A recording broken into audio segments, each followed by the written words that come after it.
এই মুহূর্তে যে খবরে নজর রাখবো, হলদিয়া পেট্রোকেমিক্যালসের ন্যাপথার পাইপলাইনে বিধ্বংসী অগ্নিকাণ্ড। যে ছবি আপনারা এই মুহূর্তে দেখতে পাচ্ছেন, হলদিয়া পেট্রোকেমিক্যালসের ন্যাপথার পাইপলাইনে বিধ্বংসী আগুন।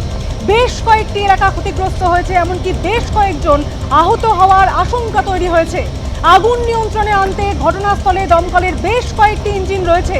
ঠিক এই মুহূর্তে কি পরিস্থিতি জানবো, গোটা বিষয়টা আপনাদের জানাবো। সরাসরি চলে যাবো আমাদের প্রতিনিধি বিটন চক্রবর্তীর কাছে। বিটন, বিস্তারিত জানাবো এই মুহূর্তে কি পরিস্থিতি। দেখো সুচিস্মিতা, এই মুহূর্তে আমরা দাঁড়িয়ে রয়েছি হলদিয়ার যে চিরঞ্জিপুর এলাকা রয়েছে। ক্যামেরা পার্সন মানুষকে দেখাতে বলবো, দূরেই তুমি দেখতে পাচ্ছ এই যে হলদিয়া পেট্রোকেমিক্যালসের যে ন্যাপথার যে পাইপলাইন, সেই পাইপলাইনে কিন্তু বিধ্বংসী আগুন লেগেছে এবং ভোর 4:30 নাগাদ আগুন লেগেছে, অন্তত এমনটাই আমরা জানতে পেরেছি। এবং তার ফলে সেই যে আগুনের ভয়াবহ কতটা রয়েছে সেটা কিন্তু তুমি এখনো পর্যন্ত দেখতে পাচ্ছ। দমকলের অন্তত 6টি ইঞ্জিন তো রয়েছে, এছাড়া হলদিয়া অন্যান্য যে সমস্ত শিল্প সংস্থা রয়েছে সেই সমস্ত শিল্প সংস্থায় কিন্তু ফায়ার ইঞ্জিনে আগুন নেভানোর চেষ্টা চলছে। কোনোটা জল দিয়ে বা কোনোটা ফোম দিয়ে কিন্তু আগুন নেভানোর চেষ্টা চলছে, কিন্তু সেই আগুনের তীব্রতাটা এতটাই এখনো পর্যন্ত তুমি দেখতে পাচ্ছ যে সেটা কিন্তু দাউ দাউ করে আগুন জ্বলছে। শুধুমাত্র সেটা নয়, যে জায়গাটাতে আগুন লেগেছে সেখান থেকে অন্তত 300 থেকে 400 মিটার এলাকায়, এই এলাকাগুলোতেও কিন্তু আগুনের যে ঝলসানি ছিল সেটা কিন্তু এখনো পর্যন্ত বোঝাই যাচ্ছে। এবং পাশে যে একটি নয়নজুলি রয়েছে তার পাশে তুমি দেখতে পাচ্ছ একটি কুণ্ডুলি করে একটি তার সেখানে পড়ে রয়েছে, সেখানে কিন্তু আগুন জ্বলছে। এবং একই রকম ভাবে কিন্তু গোটা এলাকা রীতিমতো আতঙ্কিত হয়ে পড়েছে। এবং এই মুহূর্তে আমরা দেখতে পাচ্ছি যে হলদিয়ার যে সমস্ত পুলিশ আধিকারিকরা রয়েছেন, অ্যাডিশনাল এসপি থেকে শুরু করে এসডিপিও, তারাও কিন্তু ঘটনাস্থলে পৌঁছে গিয়েছেন। কেননা এই এলাকাতে প্রচুর মানুষজন রয়েছেন যারা ঝুপড়ি করে এখানে থাকেন, তারাও বেশ কয়েকজন আহত হয়েছে, অন্তত এমনটাই আমরা খবর পাচ্ছি। কিন্তু প্রশাসনের তরফ থেকে সেই সংখ্যাটা এখনো নির্দিষ্ট করে বলা হচ্ছে না। প্রচুর মানুষজনও কিন্তু এখানে চলে এসেছেন। আবার একটু ক্যামেরা পার্সন মানুষকে দেখাতে বলবো সেই আগুনের যে ভয়াবহতা, কিন্তু কি কারণে আগুন লাগলো সেটা কিন্তু এখনো স্পষ্ট নয়। কেননা হলদিয়া পেট্রোকেমিক্যালস কর্তৃপক্ষের তরফ থেকে কিন্তু এখনো পর্যন্ত কোনো বক্তব্য পাওয়া যায়নি। কিন্তু কি কারণে আগুন লাগলো সেটা এখনো স্পষ্ট না হলেও আগুনের যে ভয়াবহ কতটা রয়েছে সেটা কিন্তু তুমি এই আগুনের চেহারা দেখলেই বুঝতে পারবে। কাছে কিন্তু নিরাপত্তার স্বার্থে কাছে যেতে দেওয়া হচ্ছে না, ফলে দূর থেকে আমাদেরকে ছবি দেখাতে হচ্ছে। এবং সেখান থেকে দূর থেকে যে ছবি তুমি দেখতে পাচ্ছ যে সেখানে আগুনের ভয়াবহ কতটা, সেটা কিন্তু এই আগুনের তীব্রতা থেকেই কিন্তু বোঝা যাচ্ছে। সুচিস্মিতা, একেবারেই বিটন, তুমি আমাদের সঙ্গে থাকো। হলদিয়া পেট্রোকেমিক্যালসের ন্যাপথার পাইপলাইনে বিধ্বংসী আগুন, আপনারা যে ছবি এতক্ষণ দেখছিলেন, এবং বেশ কয়েকটি এলাকা ক্ষতিগ্রস্ত হয়েছে, বেশ কয়েকজনের আহত হওয়ার আশঙ্কা তৈরি হয়েছে। আপনারা যেমনটা শুনলেন, আমাদের প্রতিনিধি বললেন ভোর 4:30 নাগাদ এই আগুন লাগে এবং দাউ দাউ করে আগুন জ্বলছে। আপনারা দেখতে পাচ্ছেন সেই ছবিটা এই মুহূর্তে। 6টা ইঞ্জিন এই মুহূর্তে ঘটনাস্থলে উপস্থিত রয়েছে, জল এবং ফোমের মাধ্যমে আগুন নেভানোর চেষ্টা চলছে। কিন্তু ভোর 4:30 যে আগুন লেগেছে এখনো পর্যন্ত সেই আগুন দাউ দাউ করে জ্বলছে। আগুন নেভাতে রীতিমতো বেগ পেতে হচ্ছে দমকল কর্মীদের। 300 থেকে 400 কিলোমিটার পর্যন্ত এলাকা রয়েছে যেটা ক্ষতিগ্রস্ত হওয়ার আশঙ্কা রয়েছে। এবং আপনারা শুনলেন আমাদের প্রতিনিধি যেমনটা বললেন যে এই পেট্রোকেমিক্যালসের আশেপাশে বেশ কিছু ঝুপড়ি রয়েছে, ফলে আগুন ছড়িয়ে পড়ে, বেশ কয়েকজনের আহত হওয়ার আশঙ্কা তৈরি হয়েছে, বেশ কয়েকজনের আহত হওয়ার খবর সামনে আসছে। তবে কি কারণে আগুন লেগেছে তা এখনো পর্যন্ত জানা যায়নি। কিন্তু এই মুহূর্তে আপনারা দেখতে পাচ্ছেন বিধ্বংসী আগুনের ছবিটা।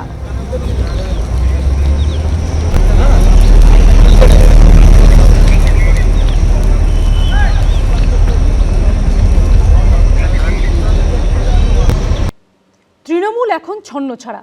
এ বলছে আমি আসল তৃণমূল, ও বলছে আমি। 21শে জুলাই নিয়েও শুরু হয়েছে দড়ি টানাটানি। আর এ নিয়ে সোমবার তৃণমূলকে খোঁচা দেন মুখ্যমন্ত্রী। বলেন 11 সালে তো ব্রিগেড গেছিলেন, এবারও চলুন না ব্রিগেডে যাই, দম থাকলে লড়ুন। এদিকে কুণাল ঘোষ, দোলা সেন সহ কালীঘাটপন্থী তৃণমূলের নেতা নেত্রীরা 21শে জুলাইয়ের অনুষ্ঠানের জন্য রবিবার রাস্তায় যে মাপঝোপ করেছেন, সেই ঘটনায় হেয়ার স্ট্রিট থানায় অভিযোগ দায়ের করা হয়েছে। 11 সালে তো ব্রিগেডে গেছিলেন, এবারেও চলুন না ব্রিগেডে যাই, দম আছে। 21শে জুলাই, বহু বছর ধরে এই দিনটাতেই শহীদ দিবস পালন করেন মমতা বন্দ্যোপাধ্যায়। ক্ষমতায় আসার পর থেকে তৃণমূলের 21শে জুলাই অন্য মাত্রা নেয়। জাঁকজমকপূর্ণ এক অনুষ্ঠান, সাজো সাজো রব, বিশাল মঞ্চ, প্রচুর মানুষ, তারকার ঢল। কিন্তু ভোটে হারার পর সেই তৃণমূল এখন ছন্নছাড়া। এ বলছে আমি আসল তৃণমূল, ও বলছে আমি। এমনকি ধর্মতলায় ভিক্টোরিয়া হাউসের সামনে শহীদ দিবস কর্মসূচি পালন করতে চেয়ে শনিবারই কলকাতা পুলিশকে চিঠি দিয়েছে কালীঘাট তৃণমূল ও ঋতব্রত তৃণমূল। রবিবার ভিক্টোরিয়া হাউসের সামনে সভাস্থল পরিদর্শন করে কালীঘাট তৃণমূলের সদস্যরা। এই প্রসঙ্গ টেনেই সোমবার তৃণমূলকে খোঁচা দেন মুখ্যমন্ত্রী শুভেন্দু অধিকারী। আপনি অ্যাপ্লিকেশন করে দিয়ে কলকাতার রাস্তায় ভিক্টোরিয়ার সামনে ফিতা নিয়ে চলে যাবেন, কি মামার বাড়ি নাকি? ফিতা নিয়ে যাবেন মাপতে? কে অধিকার দিয়েছে আপনাকে? কে অধিকার দিয়েছে? পারমিশন প্রেয়ার করবেন, কোথায় দেব বলে দেব, কোথায় দেব বলে দেব। আরে আপনাদের লোক প্রচুর, প্রচুর লোক, লক্ষ লক্ষ লোক, 30 লাখ লোক হয়। এবারেও চলুন না ব্রিগেডে যাই। দম আছে? দম আছে? দম থাকলে লড়ুন, কোনো অসুবিধা নেই। লোক আসবে না আপনাদের সঙ্গে। 2011 সালে তৃণমূল ক্ষমতায় আসার পর 21শে জুলাই এ সভা ধর্মতলার বদলে হয়েছিল ব্রিগেড ময়দানে। শহীদ তর্পণের মঞ্চ থেকে পাগলু ছবির গান গিয়ে বিতর্কে জড়িয়েছিলেন দেব।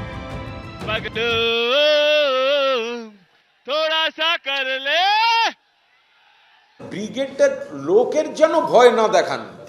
মমতা বন্দ্যোপাধ্যায় এবং তৃণমূল কংগ্রেসের সঙ্গে লোক আছে 2,31,00,000 ভোট আমরা পেয়েছি। কিন্তু আমরা ভিক্টোরিয়া হাউসের সামনে, যেহেতু ওখানে গণহত্যা হয়েছিল, মৃতদেহগুলি পড়েছিল, তাই ওই স্পটেই শহীদ তর্পণ। এক বেলার জন্য অর্ধেক রাস্তা আমরা পারমিশন যদি দেয়, তাতে ওনাদের আপত্তি কি? আমরা একটু ফিতে ফিতে দিয়ে মেপেছি। 1993 সালের 21শে জুলাই পুলিশের গুলিতে প্রাণ হারান 13 জন যুব কংগ্রেস কর্মী। তখন যুব কংগ্রেসের নেত্রী ছিলেন মমতা বন্দ্যোপাধ্যায়। এই দিনটাই শহীদ দিবস হিসেবে পালিত হয়। কিন্তু এবারের 21শে জুলাই কি হবে? কংগ্রেস থেকে উঠে আসা মমতা বন্দ্যোপাধ্যায়ের সামনে এখন রাজনৈতিক অস্তিত্ব রক্ষার লড়াই। এদিকে কুণাল ঘোষ, দোলা সেন সহ কালীঘাটপন্থী তৃণমূলের নেতানেত্রীরা 21শে জুলাইয়ের অনুষ্ঠানের জন্য রবিবার রাস্তায় যে মাপজোক করেছেন, সেই ঘটনায় হেয়ার স্ট্রিট থানায় অভিযোগ দায়ের হয়েছে। অভিযোগ, এই মাপজোকের কারণে যানবাহন চলাচলে বিঘ্ন ঘটে, সমস্যায় পড়তে হয় নিত্যযাত্রীদের। উজ্জ্বল মুখোপাধ্যায়, কৃষ্ণেন্দু অধিকারী, আশাবুল হোসেন, এবিপি আনন্দ।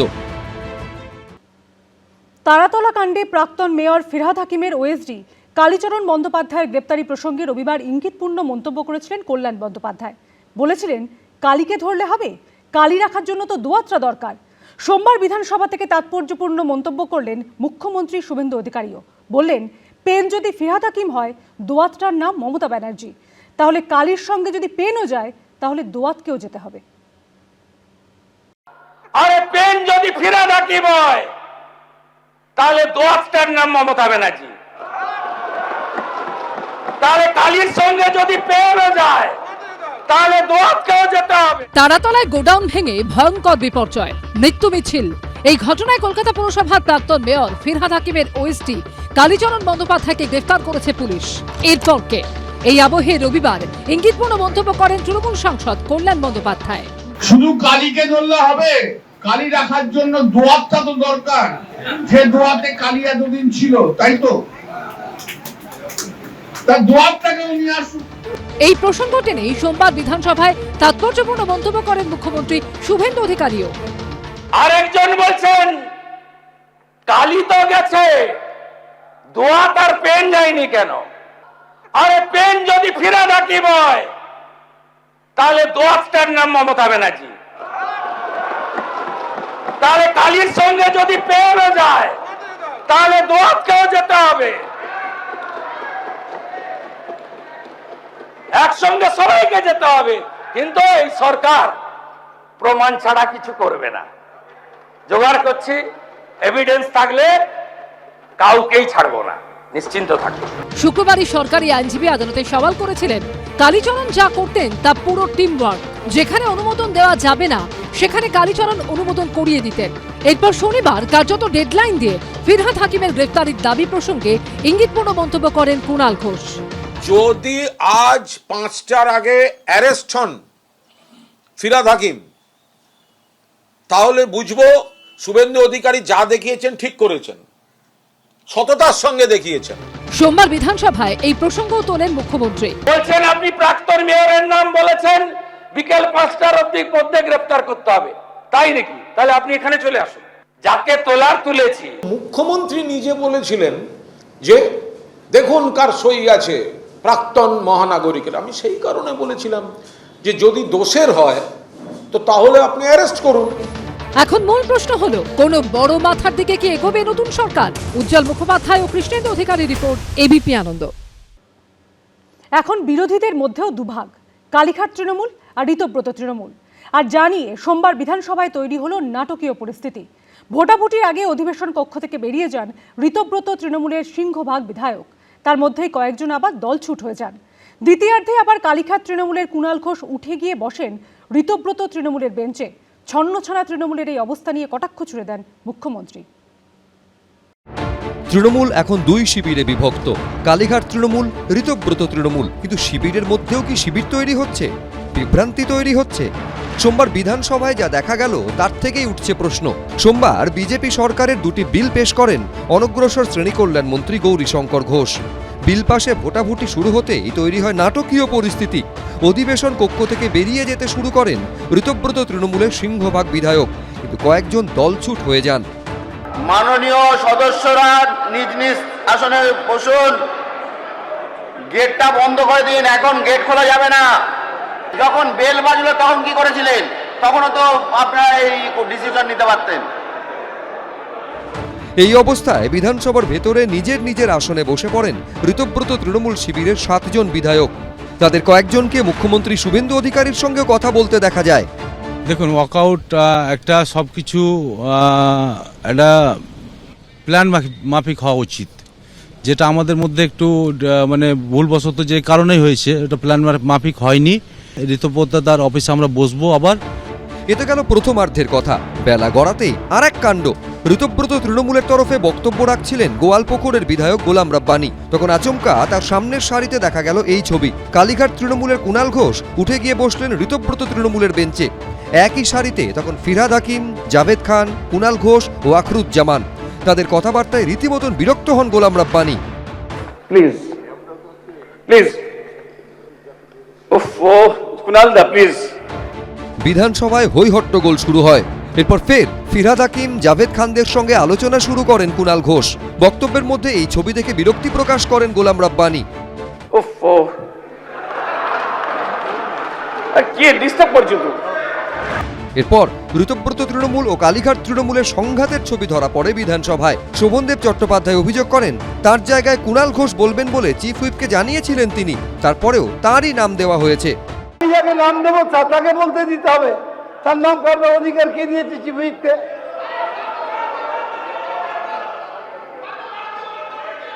স্যার আমি আপনাকে বলছি, কুণাল ঘোষ বলবেন আমার জায়গায়। আপনি এটা তো বলতে পারেন না, আপনার চিফ হুইপ যেটা লিস্ট দিয়েছে সেই অনুযায়ী চলবে। বিষয়টি মেটানোর চেষ্টা করেন পরিষদীয় মন্ত্রী শঙ্কর ঘোষ। আমি অনুরোধ করব শোভন বাবু, এই বিষয়ে যা বলার আপনারা অপোজিশন চিফ হুইপের সাথে কথা বলে লিস্ট তৈরি করে জমা দেবেন।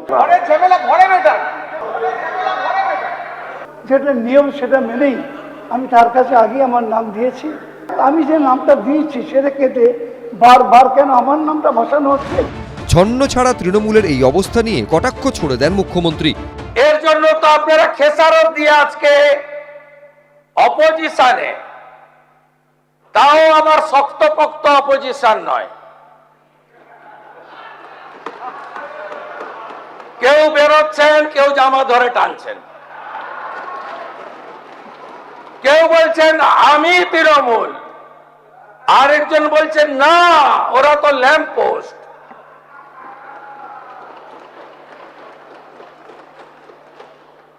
তাই আজকে আপনাদের এই দশা। 2 মাস আগেও যে দলটা ক্ষমতায় ছিল, আজ তাদের কার্যত দফা রফা অবস্থা। কৃষ্ণেন্দু অধিকারী, আশাবুল হোসেন, উজ্জ্বল মুখোপাধ্যায়, এবিপি আনন্দ। অভিন্ন দেওয়ানি বিধি সংক্রান্ত বিল পেশের আগে উচ্চ পর্যায়ের কমিটি গঠন করলেন শুভেন্দু অধিকারীর সরকার। এই বিল চালু হলে হিন্দু, মুসলিম, খ্রিস্টান সব ধর্মের মানুষ চলে আসবেন এক আইনের আওতায়। আমরা সংকল্পপত্রে লিখেছি ইউসিসি পশ্চিমবঙ্গে কার্যকর হবে হবে হবে।